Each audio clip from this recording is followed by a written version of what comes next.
దొరైనా వేసేసావు. నిన్నెలారా వదిలేమంటావు? అన్నా, నేను మీకు ఏ రకంగానూ ఉపయోగపడినన్నా వద్దన్నా.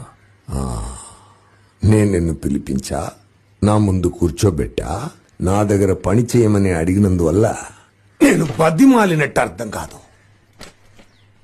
నువ్వు ఏం చేయాలని నేను నీకు చెప్తున్నా, నా దగ్గర పని చెయ్యమని నేను చెప్తున్నా. అర్థమైందా నీకు?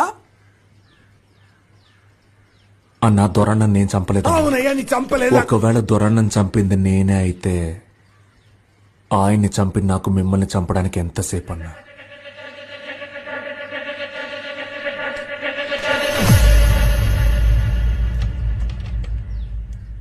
కానీ నేను చంపలేదన్నా.